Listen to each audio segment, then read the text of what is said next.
3월 24일입니다. 악성 피부병의 정결 예식이라는 제목으로 레위기 14장 21절에서 32절까지 말씀입니다.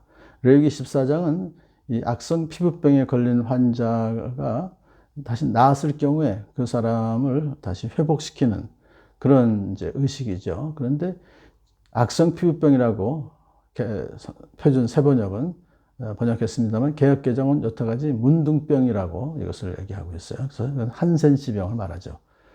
그래서 한센시병도 악성 피부병의 하나이기 때문에 포괄적으로 악성 피부병이라는 말로 번역을 했던 것입니다.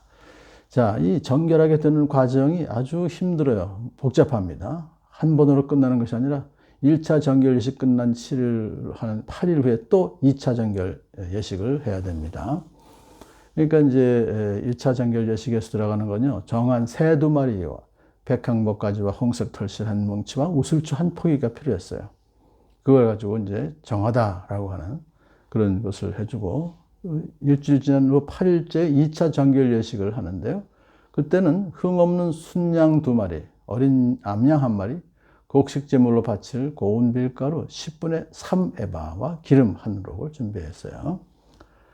그것을 가지고 와야 이제 제사장이 제사를 지내 주었습니다. 그런데 가난해서 그렇게 많은 제물을 바칠 수 없는 사람은 그들이 바쳐야 할 제물을 별도로 정해 주셨는데 많이 완화해 주셨습니다. 그러니까 속죄 제물과 번제 제물로 사용할 때는 힘이 닿는 대로 2마리 양 대신에 그냥 2마리 산비둘기나 또는 집비둘기 새끼를 드릴 수 있게 하셨어요. 그래서 1마리로는 속죄 제물로 쓰고 1마리로는 번제 제물로 쓰는 것이죠. 그리고 곡식 제물로 드리는 소제, 또 곡물 양도 10분의 3에바가 아니라 10분의 1에바만 드릴 수 있게 하셨습니다. 그런데 이제 속건 제물의 경우에는 그렇게 완화시켜 주지 않았습니다. 그냥 순양 1마리와 기름의 양을 그대로 유지시켰어요. 이 속건제라고 하는 것은 병이 나은 사람, 악성 피부병에서 나은 사람이 이제 언약 공동체의 구성원으로 다시 회복됨을 보여주는 그런 제사이기 때문에 그렇게 하신 것이죠.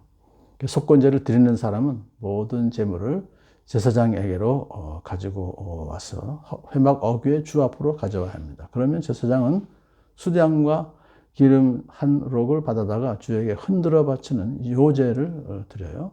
그런 다음에 제물을 바치는 사람이 속건 제물인 양을 잡아요. 죽이고 다 가두고 하면은 제사장은 이제 일단 죽이면 그 피를 받아다가 정하게 되는 사람의 오른쪽 귓불과 오른쪽 엄지와 오른 발엄지에, 오른 손엄지, 오른 발엄지에 발라요. 피 흘림이 없이는 사함이 없기 때문에 부정한 죄로부터 깨끗함을 입기 위해서는 피가 필요한 것이죠. 그래서 근데 이것을 귀, 손, 발에 바르는 이유는 뭘까요? 그것은 하나님의 말씀을 귀로 잘 경청하세요 해서 그리고 손과 발로 행하고 실천하라.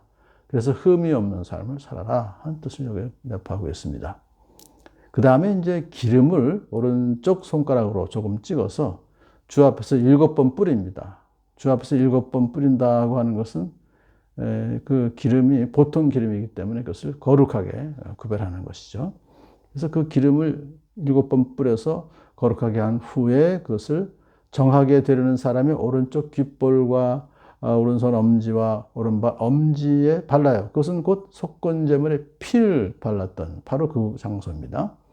그러므로 기름은 여기서 상징하는 것은 성령님의 사역을 상징하는 것이죠. 그럼 피는 뭐예요? 예수 그리스도의 속죄의 피를 상징하는 것입니다. 그러므로 피 위에 기름을 바른다라고 하는 것은 성령의 모든 역사가 속죄하는 예수님의 피의 능력에 근거해서 이루어진다는 사실을 암시하고 있습니다. 제사장은 남은 기름은 정하게 되려는 사람의 머리에 바릅니다.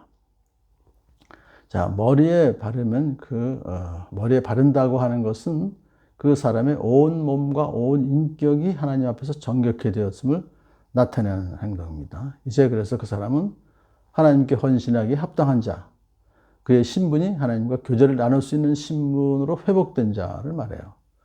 이렇게 속건제사를 통해서 악성 피부병에서 완쾌된 사람은 이제 완벽하게 언약 공동체의 또한 일원으로 복귀하게 되며 하나님과도 화목하게 될 것을 말해요.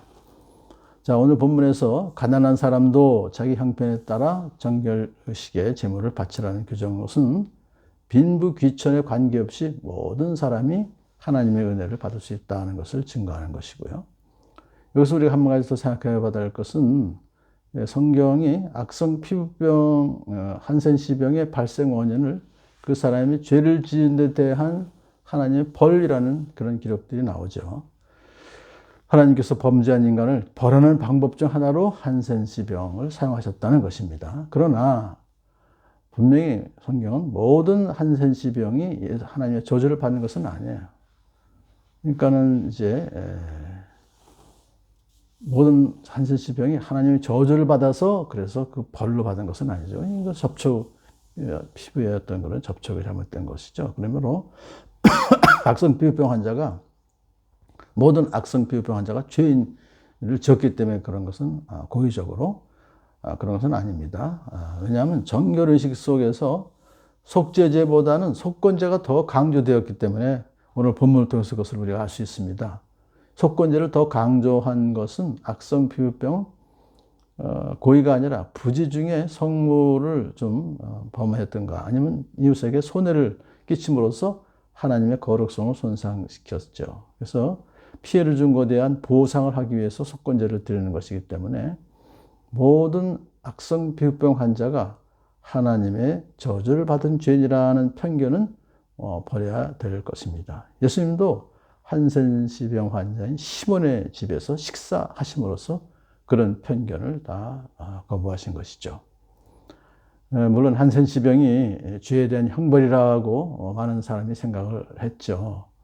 왜냐하면 그 병의 진위는 전염성과 치명성 그리고 격리성 그때 죄의 무서운 속성을 그대로 생생하게 보여주는 병이기 때문인 것이죠.